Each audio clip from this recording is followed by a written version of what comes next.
కూరిమి వరముల కురియుమయా తిరుమల తిరుపతి. ఇందులో సాహిత్యం ఎక్సలెంట్ ఉంటుంది.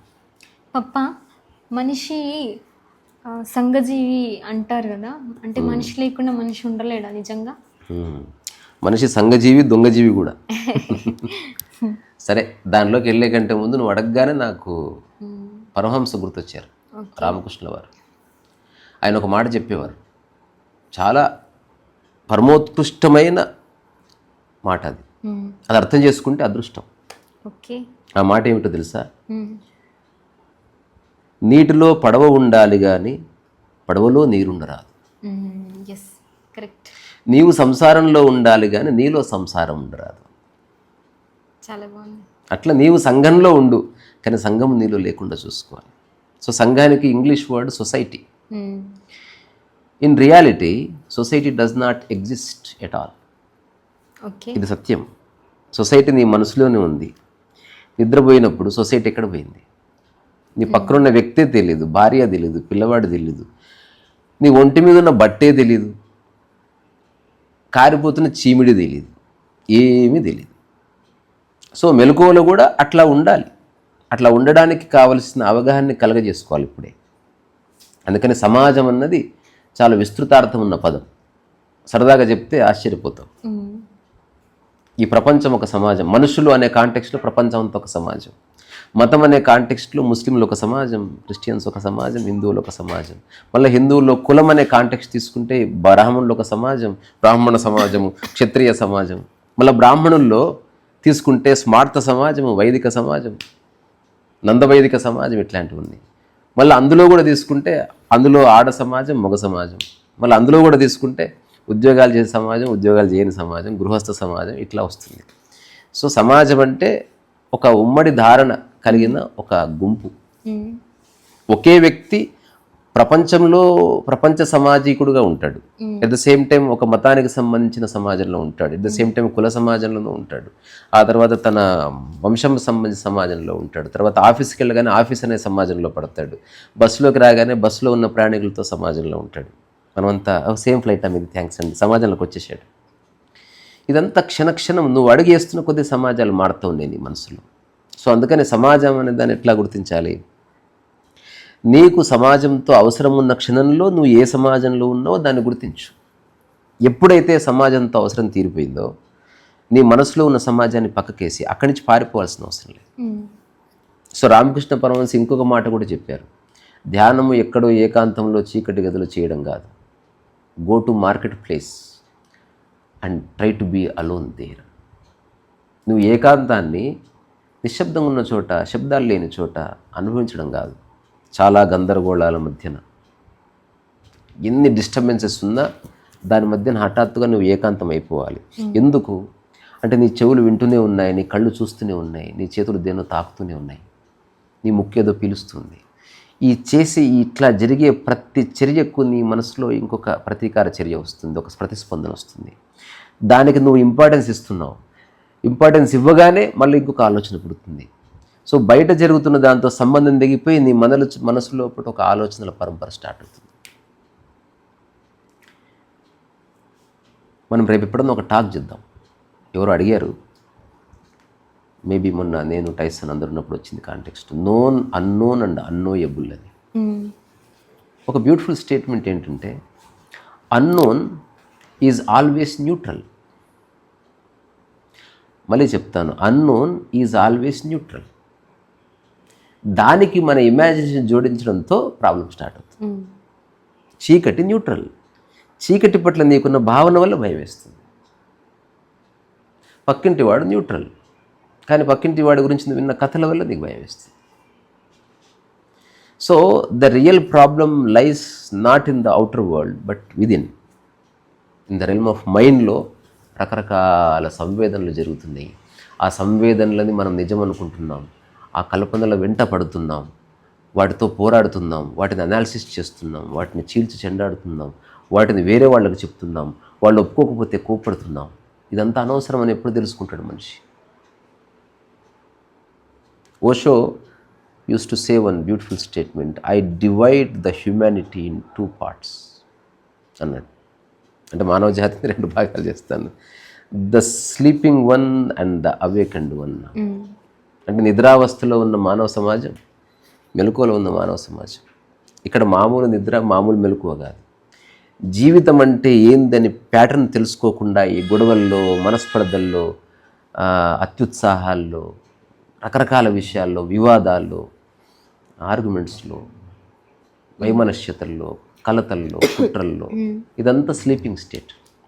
అవేకెండ్ అంటే అవి జీవితానికి ఎంతవరకు అవసరమో అది అసలు అవసరమా లేదా, అవి ఉన్నా లేకపోయినా ఏమైనా జరుగుతుందా, what is the relation between all these things and me అని ఆలోచించి, సరైన దిశలో ఆలోచించి వాడు మేల్కొంటాడు.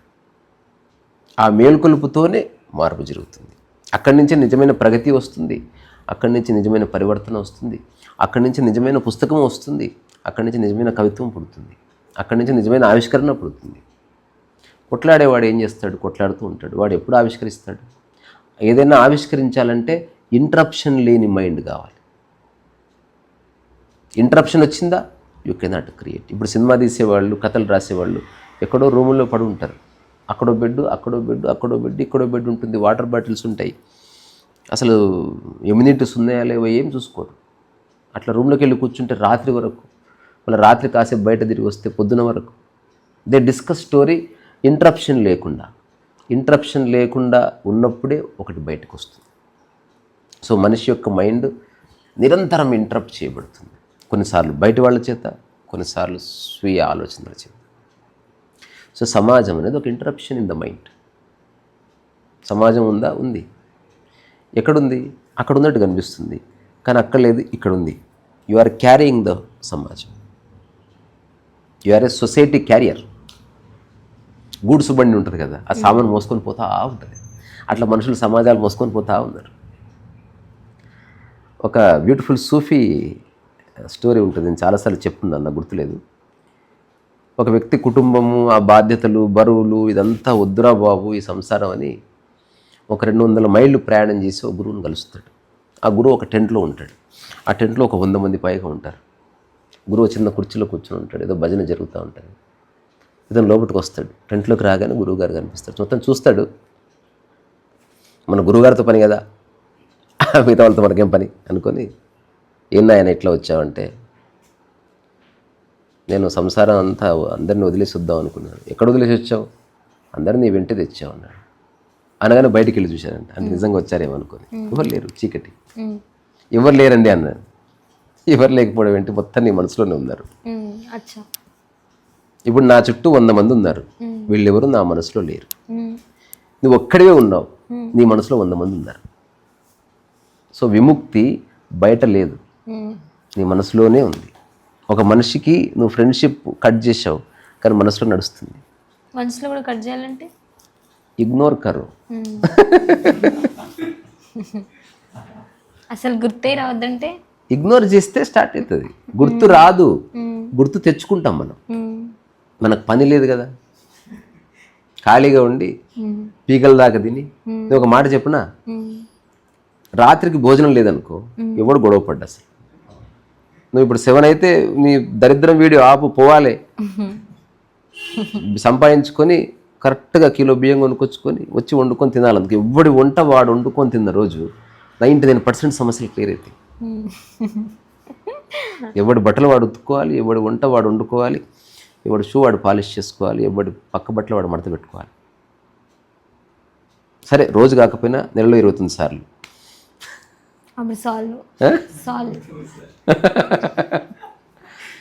అట్లా.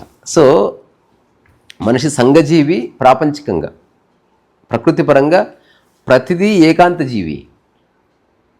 ఎందుకు ఏకాంతం అంటే, నీ మనసు బాహ్య విషయాలతో సంబంధం తెగిపోయిన స్థితి, అంతే. You are not escaping from anybody. చాలామందికి ఉన్న ఒక స్టూపిడెస్ట్ ఐడియా ఏంటంటే, దూరంగా వెళ్ళిపోతే హాయిగా ఉంటాం అనుకుంటారు. అస్సలు ఉండదు. నీకు నిజంగా కుటుంబ సభ్యుల నుంచి విముక్తి కలగాలంటే కుటుంబ సభ్యులను వదిలిపెట్టకు. నువ్వు వదిలిపెడితే వాళ్ళు ఎంట పడతారు. ఒకటి, వాళ్ళు ఏదో చెప్తారు, ఒక ట్విట్టర్లో పోస్ట్ పెడతారు, చోర్, ఒక మోసగాడు మమ్మల్ని అంటే మళ్ళీ చదువుతావు కదా మళ్ళీ గుచ్చుకుంటావు. అందుకని వాళ్ళతోనే ఉండు, వాళ్ళ మనసులో ఉండదు. ఆ. అంటే ఎదురుగా ఉంటే థాట్ పోతుంది అనేసి అంతే. థాట్ కాదు, ఎదురుగా ఉంటూనే మనసులో ఉండకుండా ఉంచుకోగలగడం సాధన. ఎదురుగా ఉన్నప్పుడు ఇక మనసులో ఉండరు, వాళ్ళు ఉంటుంది. కళ్ళ ముందు ఉంటారు కదా. You did not get my point. ఎదురుగా ఉన్నా ఉంటుంది, 1000 కిలోమీటర్ల అవతలకు పోయినా ఉంటుంది. అందుకని ఇలాగూ ఉంటుంది కాబట్టి ఇంట్లోనే ఉండు. ఎవరైనా అంతే. రెండవది, ఇంట్లోనే ఉంటూ ఎవరిని మనసులో ఉంచుకోకుండా ఉండటానికి ప్రయత్నం చేయి. సింపుల్. దీనికి చిన్న టెక్నిక్ చెప్పనా? తిన్నంతసేపు కంచాన్ని పట్టుకున్నావు, తినగానే ఏం చేసావు? కడిగేసి పెట్టేసి పట్టుకోలేదుగా. అట్లా మనిషిని అంతే ఉపయోగించుకో సగౌరవంగా. పని అయిపోయిందా, కంప్లీట్ టాటా బాయ్ బాయ్ చెప్పేసి ఊరికే మాట్లాడకూడదంట. నేను అంటే ఉన్నాం కదా. ఏ మణి అద్దాలు బాగున్నాయి, ఎక్కడ కొన్నావు? చూసావా మణి అద్దాల్లో సిస్టమ్ రిఫ్లెక్షన్ కనిపిస్తుంది, ఒకసారి అట్లే కూర్చో ఫోటో తీస్తా. ఇదంతా టైం వేస్ట్ పని, ఉపయోగం లేదు, టైంపాస్ అయితే లేదు మనకు బేసికలీ. అంటే ఏమీ చేయకుండా ఉంటే మనసులో ఏవో ఆలోచనలు వస్తున్నాయి, అందుకని ఏదో చేస్తే ఆలోచనలు పోతాయి. అయినా సరే నీ పనులకు సంబంధించి నీవు ఆలోచించొద్దని కాదు. Think about what you can do. వేరే వాళ్ళతో సంబంధం లేకుండా నువ్వేం చేయగలవో ఫస్ట్ అది చేస్తాడు ఒక యోగి లక్షణం ఉన్నవాడు. ఇది ఏమంటారు, ఆత్మజ్ఞానానికి తొలి అడుగులు పడే రోజుల్లో ప్రతి ఒక్కరిలో ఈ పరివర్తన వస్తుంది. వేరే వాళ్ళతో సంబంధం తెగిపోయి తనతో తాను సంబంధాన్ని ఎస్టాబ్లిష్ చేసుకోవడం మొట్టమొదటి స్టెప్, చాలా ఇంపార్టెంట్. ఎంతసేపు వేరే వాళ్ళతో ఉన్నాం అనుకో, పని జరగదు సరిగదా, ఏదో ఒక డిస్టర్బెన్స్ వస్తుంది, ఏదో ఒక మాట అంటారు. సంఘం అంటే ఏంది? ఇదే, నీ పక్కనున్న వ్యక్తి సంఘమే. ఒక వ్యక్తి వచ్చాడంటే ఆ వ్యక్తి ఒక సంఘాన్ని మోసుకొచ్చాడు. నీ మనసులో ఒక సంఘం ఉంది, ఈ 2 సంఘాల మధ్యన కాసేపట్లో యుద్ధం అవ్వచ్చు. He likes Congress and you like BJP. 2 సంఘాలే కదా కొట్లాడుకుంటున్నాయి. కాంగ్రెస్ ఆయన పెట్టలే, బీజేపీ నువ్వు పెట్టలే, కానీ గొడవ ఎవరికైతే మీ ఇద్దరికైతే. అందుకని సంఘాన్ని అవసరం మేరకు నెత్తిన పెట్టుకొని, ఎట్లయితే టమాటాలు, వంకాయలు, బీరకాయలు, మిరపకాయలు ఒక ఆమె అమ్ముతుంది, అమ్మిన తర్వాత ఏం చేస్తుంది, బుట్ట కిందికి దింపేస్తుంది. అట్లా సంఘాన్ని కిందికి దింపగలిగేవాడే సంఘాన్ని ఎత్తుకోవాలి ఎత్తికి, లేకపోతే సంఘం నెత్తికి చుట్టుకుంటుంది. You always think about other. సంఘం నీ మనసులో వచ్చిందనుకో, నువ్వు చీర కట్టుకున్నా, లిప్స్టిక్ పెట్టుకున్నా, మంచిగా తయారైనా, దువ్వుకున్నా, షూ వేసుకున్నా, అంత సంఘం కోసమే. ప్రదర్శన స్టార్ట్ అయిపోతుంది. ప్రదర్శన ఉండని, ఒక ఈవెంట్కి వెళ్తాను నేను, మంచి బట్టలు కట్టుకుందాం, ఎందుకంటే అదొక ఆ ఈవెంట్కున్న ఒక decorum, not because someone likes it. సరే సమ్వన్ లైక్స్ ఇట్ అనుకుందాం, కానీ ఒక టైం వచ్చినప్పుడు ఆ సంఘ నియమాలన్నీ పక్కన పెట్టేసి నువ్వు ఒక ఏకాంత ప్రాణిగా మారిపోతేనే నిజమైన శాంతి నీలో ఉదయిస్తుందన్నది డౌట్లెస్గా చెప్తున్నా. లేకపోతే ఏమైతే అన్నీ ఉంటాయి, దమాక్ ఖరాబ్ ఉంటుంది, అన్నీ ఉంటుంది, అశాంతి కూడా ఉంటుంది, అన్నీ ఉంటుంది, మనస్ఫూర్తులు కూడా ఉంటాయి. నేను 2009లో అందరికీ చెప్పి ఎవరికి అర్థం కాక నేను రాసుకున్న మాట ఏంటంటే, ఇంకా ఎవరికి అర్థమే తెలియదు, తిరిగి ప్రశ్నిస్తున్నారు, అట్టెట్లా అంటున్నారు.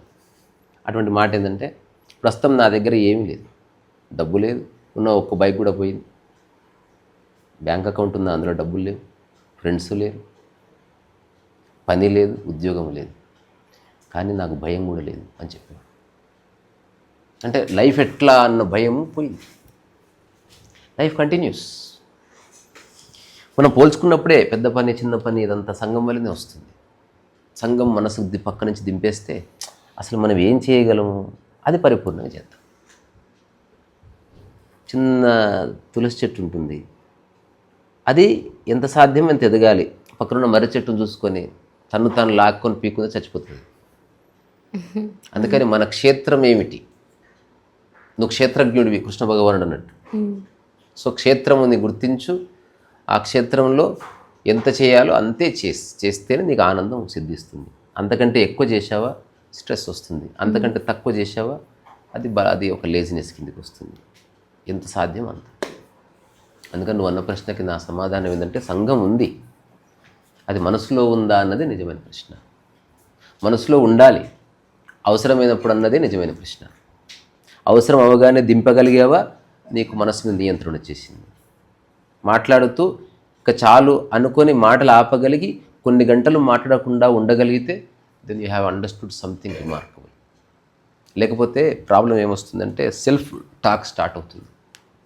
ఒక ఏజ్ వచ్చిన తర్వాత నీ నరాల్లో పట్టుత్వం పోతుంది. నీ అంటే నీవని కాదు, ఎవరిదైనా పట్టుత్వం పోయి ఇప్పుడు పక్కింటితో వాడు సుత్తేస్తూ ఉంటాడు, ఇప్పుడు పక్కింటి ఖాళీ చేసిపోయాడు, ఇప్పుడు సుత్తే వంట వేయాలి. ఎదురింటితో మాట్లాడావు, వాడు ఖాళీ చేసిపోయాడు. మగునితో మాట్లాడావు, వాడు చచ్చిపోయాడు. పిల్లలతో మాట్లాడదాం అంటే ఫోన్ ఎత్తారు. ఇప్పుడు సెల్ఫ్ టాక్ స్టార్ట్ అవుతుంది. అంటే నీ అంతకు నీవే మాట్లాడుకోవడం స్టార్ట్ అవుతుంది. అంటే నీకు ఇంక వేరే పర్సన్ అక్కర్లే. కొన్నిసార్లు సెల్ఫ్ టాక్ సైకలాజికల్గా జరుగుతుంది. Most of the younger generation కూడా సైకలాజికల్ టాక్ ఉంటుంది. మనసులో యాక్చువల్గా మాట్లాడుకుంటూ ఉంటారు. వెరీ రేర్లీ సెల్ఫ్ టాక్ ఉండదు, సైకలాజికల్ టాక్ నడుస్తుంది. ఉదాహరణకి అతను చూడగానే ఇక్కడ నడుస్తుంది, డ్రెస్ చూసావు ఎక్కడ ఉన్నాడు నాలాంటిది, అది మాట్లాడుకుంటున్నారు. యాక్చువల్లీ మాట్లాడుకోకూడదు, అదొక వ్యాధి. ఇంకా ఆశ్చర్యం ఏంటి, మందు లేని వ్యాధి అది. మనకి బ్యూటిఫుల్ మందు లేని వ్యాధులు ఉన్నాయి, అందులో ఒక మందు లేని వ్యాధి సిజోఫ్రేనియా. వేరే వాళ్ళ గురించి కాకుండా మన గురించి మనం అనుకుంటున్నాం. ఎందుకు? నా డ్రెస్ బాగుంది, నా డ్రెస్ దాని గురించి కాదు, మనం ఎలా ఉంటున్నాం ఏంటి చెప్పు, అంటే సిచ్యువేషన్ ప్రాబ్లమ్స్ చెప్పు, ఒక సిచ్యువేషన్ ఇయ్యి. అద్దంలో వేసుకున్నా అరే నువ్వు వచ్చబలే సెల్ఫ్ టాక్ ఉండదు. అంటే ఇట్లా అద్దంలో చూసుకొని అంటున్నావా? చూసుకొని ఉన్నదాన్ని చూడు.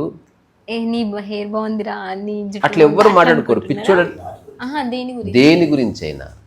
ఇప్పుడు ఉదాహరణకి ఏదైనా పని చేస్తున్నప్పుడు నువ్వు పెయింటింగ్ వేస్తున్నాడు, ఒకసారి మైండ్ని చెక్ చేసుకో. థాట్ యొక్క ప్రాసెస్లో ఉండడం వేరు, సెల్ఫ్ టాక్ అంటే నిలబడ్డావు నువ్వు. రెండు ఉన్నాయి. ఇప్పుడు ఈ కలర్లో ఈ కలర్ కలపడం, కలిపితే ఫేస్ కలర్ వస్తుందని వచ్చింది అనుకో. నీకు రానప్పుడు నువ్వు ఈ కలర్ డౌట్ వస్తుంది, అప్పుడు డౌట్ పర్సిస్ట్. ఎవరికైనా వచ్చేసింది, ఫ్లో వస్తుంది అంతే తప్ప నీ మనసులో మాట్లాడుకోవడం ఏమి ఉండదు. అంటే ఇప్పుడు నేను రెడ్లో బ్లూ కలుపుతాను అని అనుకోవడం ఏముండదు. థాట్ మాత్రమే ఉంటుంది. అంటే అది మాట్లాడుకోదు, థాట్ రన్ అవుతుంది. I'm talking about talking, self talk. ఈ కాంటెక్స్ట్ వేరే. ఇప్పుడు కలర్ని గుర్తించడం థాట్, నేను మనసులో అనుకుంటున్నాను అదే లోపట చూసావా ఎంత పోజు కొడుతున్నాడు అని అనే లోపట అనుకుంటావు అనమాట. అంటే వర్బాటిమ్ ఐఎమ్ సేయింగ్ అట్లా. ఇదేమవుతుంది, కళల్లో మాట్లాడడం స్టార్ట్ అవుతుంది. బికాజ్ నువ్వు బయట మాట్లాడకూడదు కదా, మాట్లాడితే ఎవడో అంటున్నాడు, అందుకని నోరు నొక్కేసుకున్నావు. ఇప్పుడు కళలో యు ఆర్ ఫ్రీ, ఏది పడుతుంది మాట్లాడుతూ ఉంటారు అనమాట. ఈ కళలు దాటిన తర్వాత మెలకువలో కూడా ఏకాంతంగా ఉండగానే పాటలు పాడతాం కదా మనం. అందులో ఒక హార్మోని ఉంటుంది, రిథమ్ ఉంటుంది, పాట ఒక స్ట్రక్చర్ ఉంటుంది, అది వేరు. కానీ మాట్లాడతారనమాట. ఉదాహరణకు హఠాత్తుగా మణి గుర్తొచ్చాడు, చెప్పకుండా పోయిండు ఈ అమ్మ కొడుకు, ఒక్కడే పోయిండా, ఎవరు లేరాడా, you are talking to yourself అన్నట్టు. అంటే you lost control your nerve system. అట్లా ఇది జరుగుతుంది. అంటే నేను నా లైఫ్లో అట్లా కొందరిని చూశాను. సో అది రావద్దంటే ఏమిటి, అనుకున్నప్పుడు అన్ని సంబంధాలు తెంపుకొని నువ్వు ఏక నిరంజన అయిపోగలగాలి. ఎవ్రీడే కాసేపు ఏక నిరంజన అయిపో, హాఫ్ అన్ అవర్ అట్లీస్ట్. ఐసీ అట్లీస్ట్ బాత్రూంలో ఉన్నప్పుడు సబ్కో చూడదు, ఎవ్వరు లేరు భూమి మీద అని ఒక్కడే ఉన్నావు అనుకుని లా లా లా లా లా లా లా లా లా లా లా లా అని నిరంతరం ఒకరి గురించి ఆలోచించినంత మాత్రం నీ జీవితం మారదు, వాడి జీవితం మారదు. No change happens. ఇప్పుడు నా వరకు నా స్థితి ఏమిటని చెప్పి ముగిస్తాను. నేను సంఘంలో ఉన్నానన్న ఎరుక నాకు పరిపూర్ణంగా ఉంది. నేను రకరకాల సంఘాలతో నాకు సంబంధం కూడా ఉంది. కానీ ఒక్కసారి నేను మాట్లాడడం బంద్ చేసి మెట్లు దిగిన తర్వాత ఆ సంఘం ఉన్నా ఊడినా ఐ డోంట్ కేర్ అన్నట్టుగా వదిలేస్తాను. చివరికి నా కుటుంబాన్ని కూడా, మా ఊరు దాటి 2 మెట్లు దిగి కారు ఎక్కి ఇట్లా తిరిగానా, మా అమ్మెవరు మా అన్నెవరు వాళ్ళను దింపేస్తాను. నేను ఎవరి గురించి ఆలోచించను. ఒకవేళ ఆలోచన వస్తే ఫోన్ ఉంటే ఫోన్ చేసి ఒక మెసేజ్ పెడతాను, గుర్తొచ్చారు బాగున్నారా, అక్కడితో అయిపోయింది. ఖాళీగా ఉన్నాం కదా అని సుత్తేసుకోవడం లేదు ఎవరితోనూ కూడా. ఒక ఫ్రెండ్ ఉన్నాడు, ఇప్పుడు నాకున్న ఫ్రెండ్స్ ఉన్నారు, ఐ నెవర్ కాల్.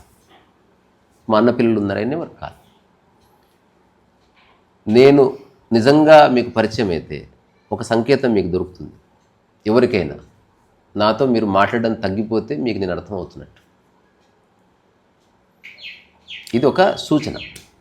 మీరు నాతో 10 అవర్స్ ఉండొచ్చు, మాటలు ఉండవు. ఒక ఎగ్జాంపుల్, మా హరి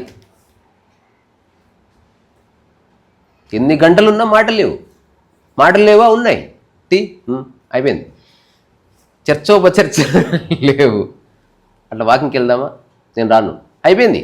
ఎందుకు రావు? రావచ్చు కదా. ఏమబ్బా నువ్వు ఇవంతా లేవు. ఎంత నాన్సెన్స్ ఇది. నువ్వు ఆల్రెడీ ఇండివిజువల్, వెళుతున్నప్పుడు అడిగావు, రానన్నాడు, వదిలేసావు అంతే. ఇప్పుడు మణి ఉన్నాడు, భోజనం చేస్తావు మణి? వద్దు నాకు. ఒక రైట్ అంతే. వెంటబడతారు, వేధిస్తారు. తినొచ్చు కదా, ఇంకొంచెం వేసుకో, ఇంకొక 2 ముద్దలు తిను. అట్లా ఒకసారి మా పెళ్ళికి వెళ్తే మా కజిన్ బ్యూటిఫుల్ డెమాన్స్ట్రేషన్ చేశాడు. ఇద్దరం మాట్లాడుకుంటున్నాం. చెప్పరా ఎట్లుంది సిటీ? ఏదో లైఫ్లో మాకు తెలిసిందేదో మాట్లాడుకుంటున్నాం తినుకుంటా కాస్త. ఉన్న కాసేపు సమయంలో ఒక ఆవిడ వచ్చింది, పప్పు వేసుకో. వద్దత్తమ్మ. వేసుకో మంచిగా ఉంటుంది. వద్దత్తమ్మ వేసుకోంటే వేయను, నేను తినను. నాకు సూపర్ నచ్చింది. ఇది నేను మస్తు మంది మీద ప్లే చేసిన. It really works. ఎవరన్నా 2 సార్లు వద్దనంటే పెట్టుకోండి, నేనైతే తిననని. పెట్టుకోండి మీ కంచము, మీ భోజనము, నేనైతే తినను. మీ ఇష్టం పెట్టుకోండి. సో మీకు నచ్చింది మీరు చేస్తున్నారు వద్దన్నా కూడా. మరి నాకు నచ్చింది నేను చేయాలి కదా మీకు వద్దన్నా కూడా. ఒకవేళ ఇది అపార్థం చేసుకుని ఫ్రెండ్షిప్ పోయిందనుకో, వెంకన్న స్వామికి 1,000 దండాలు. ఓ మంచి స్నేహం చాలా అది వద్దు. అట్లాంటి స్నేహాలు వద్దు. మన దమాగ్ ఖరాబ్ చేసేవి, వ్యక్తిగత విషయాల్లో వేలు పెట్టి లాగి వాసన చూసే స్నేహాలు, మన దగ్గరకు వచ్చి వాడి గురించి నీ గురించి కాకుండా వేరే వాళ్ళ గురించి గంటలు మాట్లాడే స్నేహాలు, అసలు ఏమాత్రం ఉపయోగపడిన విషయాలు డిస్కస్ చేస్తూ ఫీల్ అయ్యే బ్యాచ్లు, ఇట్లాంటి స్నేహాలన్నీ పోవాలి. వద్దు అవి. నీకు నిజంగా లైఫ్ అర్థమైతే ఎక్కువ స్నేహాలు ఉండే అవకాశమే లేదు. 1 2 తిప్పి కొడితే 9 మంది. చిన్న ఏజ్లో రియలైజ్ అయితే ఒక 21 మంది. పుట్టగానే రిలీజ్ అయితే ఒక 100 మంది చాలు. అది మహా ఎక్కువ మొత్తం ప్రపంచం మొత్తం మీద. అంటే కాకుండా గల్లీకి ఒక ఫ్రెండ్ ఉన్నాడు, అది వాడు నమ్మకూడదు. వాడికి రూపాయి పని జరగదు. ఎందుకంటే ఆ టైంలో ఎవ్వరు ఫోన్ చేయరు. వాడికి ఫోన్ చేయరా, వాడికి ఫోన్ చేయి, అట్లా మొత్తం గడిచిపోతుంది. నేను చూశాను అట్లా. ఇదేమో హైపోథీసిస్ కాదు. రెండోది, ఎవరి సహాయం తీసుకోకుండా జీవితాన్ని జీవించాలన్న స్పృహ చాలా లిబరేటింగ్గా ఉంటుంది. ఇది చాలా ఇంపార్టెంట్. నువ్వు ఏదన్నా వస్తే నీవన్నీ ప్రయత్నాలు చేసిన తరువాతనే వేరే వ్యక్తిని అడగాలి. ఇది మనం ఒక జీవన విధానంగా చేసుకోవాలి. మనం పెన్ను దొరకలే, పెన్ను ఎక్కడుందో చూడవా, ప్లీజ్, అయిపోయింది. ఇది కాదు, నువ్వు వెతుకు. నువ్వు టైం స్పెండ్ చేయి, ఒక ½ అవర్ స్పెండ్ చేయి, మూల వెతుకు, రకరకాలుగా వెతుకు. ఏమో కిచెన్లో పెట్టిండొచ్చు, వెతుకు. ఇప్పుడు ఎట్లా చూసుకున్నా ఇంకా నీకు ఆప్షన్ లేదు. Then you go. అప్పుడు యూ సీక్ సంబడీస్. అప్పుడు నువ్వు చెప్తే ఒక బేస్ ఉంటుంది. నేను మొత్తం వెతికాను, ఇక్కడ వెతికాను, కానీ దొరకట్లే. వాడు అన్నాడు చెవులో చూసుకో అన్నాడు. అట్లా ఒక్కోసారి అట్లా వాళ్ళు ఆల్రెడీ మనం చెప్పేశాము కాబట్టి వాళ్ళకి చాలా ఈజీగా ఉంటుంది. అంతే తప్ప ఇప్పుడు పిహెచ్డీ చేసే వాళ్ళందరికీ ఇది పరిచయం. పిహెచ్డీ స్కాలర్కి ఒక గైడ్ ఉంటాడు. గైడ్ ఏం చేస్తాడు? మాట్లాడు, ఓన్లీ హుకుం జారీ చేస్తాడు. ఈ పుస్తకాలు చదివి నోట్స్ రాసుకునిరా. ఒక 1 మంత్ అయింది, ఒక 100 పేపర్లు సబ్మిట్ చేశారు. ఇట్లా చూసి ఇది తీసే, ఇది బాలేదు, ఇది చేయి, అయిపోయింది. అన్నెసెసరీ డిస్కషన్ లేదు, మీనింగ్లెస్ డిస్కషన్ లేదు. సో సంఘము మన మనసులో ఉంటే చెత్తంతా వస్తుంది. అందుకని నా తేలికన నిర్వచనం ఏంది నేను పాటిస్తున్నది, బుట్టని అర్థం చేసుకోండి. రోజులో బుట్ట కాసేపు మోశారు, టైం వచ్చిందా బుట్ట దింపేయగలగాలి. బుట్ట బాగుంది ఇలాగే మోస్తారంటే సయాటికా వస్తుంది, ఆ తర్వాత ప్రాబ్లం వస్తుంది. ఆ తర్వాత అట్లాగే మాట అవసరమైతే మాట్లాడాలి, అనిపించిన చోట సంశయరహితంగా మాట బంద్ చేసి మౌనం అయిపోవాలి. ఒక ఫ్రెండ్ వెళ్తున్నాడు, 100% బాయ్ చెప్పేశారు. సంశయంలో ఎవరిని ఉంచకూడదు, సగం చెప్పి వదిలేయకూడదు. ఎవరికైనా ఇస్తే పూర్తిగా ఇచ్చేయాలి, అది ఇయ్యనని చెప్పాలి. Everything is contributes to life and peace. ఇక్కడ నాకు ఆపాలనిపిస్తుంది, ఆపేస్తుంది.